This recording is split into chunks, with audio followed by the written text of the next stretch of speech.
Malam itu, seperti biasa Anglita pulang larut malam, dia masuk ke rumahnya dengan lemas. Jam sudah menunjukkan pukul 23.45 menit. Setelah menutup pintu dan menguncinya, ia segera pergi ke dapur. Tenggorokannya terasa kering. Diambilnya sebotol minuman di kulkas, lalu meneguknya. Rasanya terlalu lelah untuk ia membersihkan diri. Ia hanya mengganti baju kerjanya dengan baju tidur, lalu membaringkan tubuhnya di kasur. Rasanya nyaman sekali. Otak dan syaraf-syarafnya terasa kaku seharian ini, terlalu banyak kerjaan dan ada beberapa masalah yang harus ia hadapi di kantornya tadi. Membuat lelahnya tak habis-habis. Saat akan mulai tertidur tiba-tiba muncul lagi suara gaduh itu. Entah sedang apa para tetangga itu, mulai cekikikan malam-malam dan riuh seperti tengah berpesta. Ditutupnya telinganya seperti biasa dengan bantal. Tapi suara gaduh itu masih saja terdengar dan mengganggu. Ia jadi sulit, terpejam, dan beristirahat. Ia mulai geram. Segera ia beranjak bangun, kemudian meraih kimono tidurnya dan memakainya. Ia berniat menghentikan kegaduhan itu malam ini. Duk-duk-buduk. Anglita menggedor pintu rumah di sebelahnya. Ditunggunya beberapa saat. Tak ada siapapun yang membukanya. Kembali ia menggedornya dengan keras, tapi tak ada juga yang keluar. Ia menendang pintu rumah itu dengan kesal. Sial! Makinya dalam hati. Ia pun kembali ke dalam rumahnya. Giliran digedor gak mau keluar loh. Ia menggerutu sambil kembali ke tempat tidurnya. Anglita melihat matanya di cermin kecil yang ia bawa selalu kemana-mana. Gainer, kesel banget gue. Geramnya, gara-gara tetangga sialan itu, jadi ada mata pandanya kan gue. Rese banget ya tetangga lo itu. Mia menanggapi curhatan Anglita sambil mengikir kukunya. Banget. Anglita mengoleskan krim mata pada bagian bawah. Matanya udah jutek, rese lagi. Giliran mau gue labrak, gak dibukain pintunya sama sekali. Mungkin karena itu sewanya murah. Pada gak mau tetanggaan sama dia. Lanjutnya, bisa jadi, ujar Mia. Kiara yang sejak tadi mendengarkan dan hanya mencuri-curi pandang, akhirnya mendekati kursi.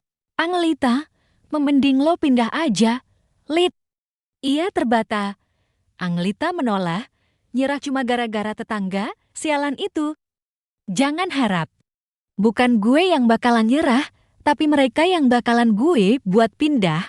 Bengi, tapi, Lit, mending pindah ke rumah gue. Lit, tenang, masalah sewa bisa diatur. Mia menyela omongan Tiara. Tapi tidurnya di kamar gue. Ia nyengir. Ogah. Tolak Anglita, tidur lo ngorok. Enak aja. Mereka pun tertawa, sementara Tiara beringsut mundur kembali ke meja kerjanya. Mia menyenggol bahu Anglita yang tengah asyik memainkan ponselnya. Kang taksi udah jemput tuh.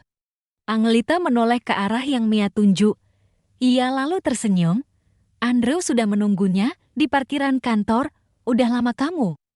Tanya Anglita sambil mencium kedua pipi kekasihnya itu. Baru 5 menit. Jawab Andrew. Hai Min. Hai, Mia tersenyum. Oke deh, gue balik duluan ya. Lo? Gak ikut lo? Tanya Andrew. Iya, ikut aja bareng kita. Ujar Anglita, jadi obat nyamuk gue. Ogah. Anglita dan Andrew tertawa melihat tingkah Mia. B. Mia bergegas pergi sambil melambai. Anglita masih tertawa seraya membalas lambaian tangan teman konyolnya itu. Sementara itu, Andrew membukakan pintu mobil untuknya. Makan dulu, yuk. Ajak Andrew. Oke.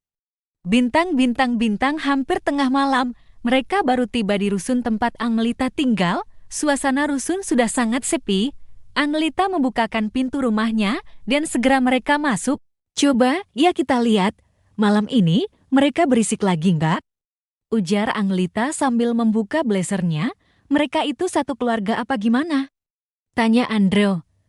Entahlah, aku belum pernah ketemu keluarganya. Baru ketemu cewek jutek itu aja. Anglita ke dapur untuk mengambilkan Andrew minum. Andrew membuka kancing kemejanya. Ia kegerahan. Diterimanya air dingin dari tangan Anglita, lalu meminumnya. Aku mandi dulu ya. Mau bareng gak? Goda Andrew. Anglita hanya melit lalu pergi mandi.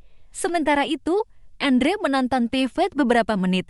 Kemudian Anglita keluar dari kamar mandi dengan hanya mengenakan handuk yang melilit tubuhnya. Sini deh, panggil Andrew. Apaan? Tanya Anglita yang membatalkan niatnya memasuki kamar. Sini. Andrew mengibaskan tangannya. Ini TV-nya rusak apa gimana? Mati-mati mulu dari tadi. Mata Anglita membulat. Tuh, bener kan? Waktu itu juga mati. Sendiri ia menghampiri Andrew. Kayaknya emang rusak dah. Tiba-tiba Andrew menarik tangan Anglita sampai gadis itu terjatuh di pangkuannya. Ternyata ia hanya mengarang cerita agar Anglita menghampiri dirinya. Aduh! Rintih Anglita kaget. Andrew tertawa, ia hendak mencium gadisnya itu. Mandi dulu sana. Tolak Anglita menghindar. Males ah, ujar Andrew sambil menahan Anglita tetap di pangkuannya. Curan. Anglita menggodanya dengan terus menghindar. Andrew memaksa gadis itu agar mau menciumnya. Mereka tertawa sambil menggoda satu sama lain. Dengan sedikit paksaan lagi, Anglita pun menyerah. Ia membalas ciuman kekasihnya itu. Langkah Anglita terhenti. Entah kenapa ia susah sekali melangkah. Ia ingin menggapai Andrew yang ada di depannya, tapi rasanya sangat sulit. Bahkan untuk berucap pun tak bisa. Tenggorokannya seperti tercekik. Ia ingin meminta tolong pada Andrew. Tapi lelaki itu bahkan tak menolehnya. Ia terus saja berjalan menjauh. Andrew, tolong, jerit hatinya. Tolong, tolong. Ia berusaha sekuat tenaga untuk berucap, tapi kata-kata itu tak kunjung keluar dari mulutnya. Ia juga berusaha keras menggerakkan kaki dan tangannya untuk menggapai Andrew. Heu, seperti baru saja selamat dari tenggelam, ia akhirnya bisa membuka matanya. Nafasnya terpenggal-penggal. Ternyata ia terkena ketindihan. Ia merasakan jantungnya masih berdebar cepat. Dilihatnya Andrew sedang tertidur lelap di sebelahnya. Ada sedikit cahaya masuk ke dalam kamar yang gelap. Suara TV masih menyala. Sepertinya Andrew lupa mematikan TV padahal selesai mereka bercinta. Tadi, Anglita sudah berpesan untuk mematikan TV-nya. Sebelum tidur dia pun menyibakkan selimutnya. Terlihat ia hanya mengenakan pakaian dalamnya. Tanpa memakai apa-apa lagi, ia bangkit hendak mematikan TV. Tapi tiba-tiba matanya membulat. Ia membeku di depan pintu.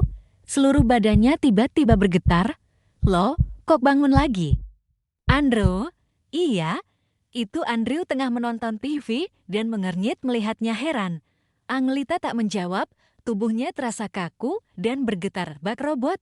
Ia menoleh ke belakang ke arah kasur yang baru saja ia tinggalkan. Seketika ia terkejut dan menjerit, lalu terjatuh lemas. Andrew yang tadi ia lihat tertidur di sebelahnya itu sekarang sudah tak ada. Tak kalah kaget, Andrew menghampirinya. Hei, sayang. Ia panik. Anglita menjerit lagi saat Andrew memegangnya. Hei, hai, ini aku. Andrew memegang kedua bahu Anglita. Anglita memelototi sosok di depannya itu. Benar, itu Andrew. Tanpa sadar, ia menangis. Andrew segera memeluknya. Ada apa, sayang? Tanya Andrew sambil menenangkan Anglita. Kamu mimpi? Aku melihat kamu tidur di samping aku tadi, ujar Anglita dengan suara bergetar. Isesesesestetiti. Kamu salah lihat mungkin. Andrew mengusap-usap rambut Anglita lembut. Kamu belum sadar betul, jadi penglihatan kamu belum jelas. Anglita menggelang sambil memeluk Andrew erat. Ia pun bingung apa yang sebenarnya telah terjadi.